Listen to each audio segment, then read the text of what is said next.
It's my pleasure to introduce the Honorable Gene Dodaro, who is the Comptroller of the United States. Thank you, Mr. Chairman. Good morning to you, Ranking Member Cummings, all the members of the committee. I'd like to commend you, Mr. Chairman, for holding this hearing in the committee. It is a good opportunity for us to discuss our high-risk list that we keep updated and unveil at the beginning of each new Congress to help set the oversight agenda, not only for the Congress, but also to give the administration a roadmap as well as to what areas they should be working diligently on. The 30 areas that we have on the high-risk list right now represent tremendous opportunities to save billions of dollars, and if actions are taken appropriately to improve the performance and accountability of the Federal Government for the benefit of the American people. So they represent tremendous opportunities. I'll highlight a few areas that I think, apropos this hearing, will be of interest, and then be happy to talk about any of the areas. First, there are the Medicare and Medicaid programs. These are complex programs that are highly susceptible to billions of dollars in improper payments. When we first put these programs on the high-risk list, there really were no measures of improper payments. And thanks to legislation and administrative initiatives, now there are estimates of the amount of improper payments, but the work is just beginning. There's a long way to go to bring these improper payments in the billions of dollars under control and to really provide the type of accountability. A lot will depend on how successful agencies are in implementing the new Improper Payments Elimination and Recovery Act, which this committee sponsored and supported. And as you know, that act introduces a lot more rigor into the statistical nature of the estimates. It lowers the thresholds to make sure more things are reported appropriately. It requires corrective actions and identification of the causes of the improper payments, more rigorous reporting, accountability to be fixed, and it will also require recovery of those monies where it's appropriate and possible to make the recovery. So this legislation has a lot of potential, and I would respectfully recommend that the committee figure out a way, and I think it's already in your plans, in your oversight plans, to make sure you follow up on how agencies are implementing this improper payments legislation. In some areas, like the Medicare Part D prescription drug part of Medicare, there is not even an estimate yet. So the estimates that are being made to date aren't yet complete. So this has tremendous potential, and we'd be happy to work with you in doing this. It also has potential cross-government.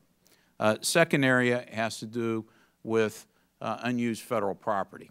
And as we know and has been reported, in 2009, the federal agencies identified over 45,000 buildings, federal buildings, that are either not being used or being underutilized.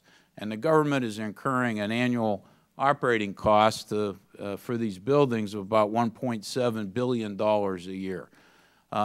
Clearly, there's a need to move forward and to dispose of these buildings properly, eliminate this unnecessary operating cost. There's also costly leasing opportunities that could be revisited as well. So that's another target.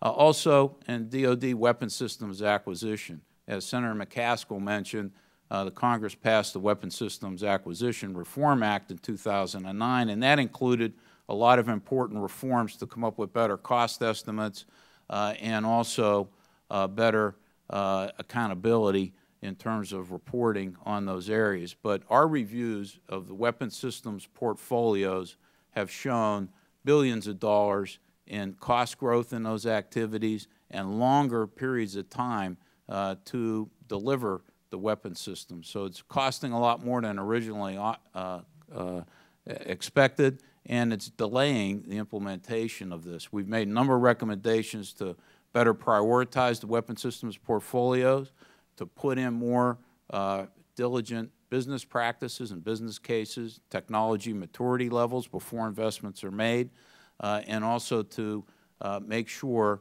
that there's proper oversight and control over that whole process.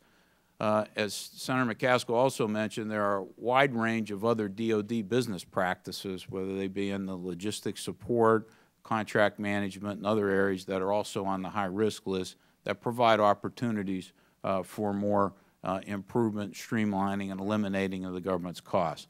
The bottom line is, Mr. Chairman, there are tremendous opportunities out there for correcting these high-risk problems that we've identified. Agencies are working on it. I'm pleased to report that we've had a series of meetings that with OMB and the agencies on the high-risk list and GAO to talk about more specific actions that need to be taken to come off this list. Congressional oversight is important. The only areas that we've taken off the list have been ones where the Congress has been diligent in conducting oversight. The two we took off this year, over a dozen congressional hearings were held on both the census area and the DOD personnel security clearance area since the time we put them on the list to them coming off the list. And so it's a major factor, but you need also top-level agency commitment on the part of the administration. I can assure you that it's going to be a top priority at the GAO to continue to focus on these activities and to do what we can to try to help be specific, maintain our independence. We're not going to take anything off the list until it's deserved to be taken off the list. But our goal is to try to provide as much specificity as we can to how to get these problems fixed and remedied. We can't afford anymore to have these problems continue. So thank you very much, and I look forward to answering questions. Thank you.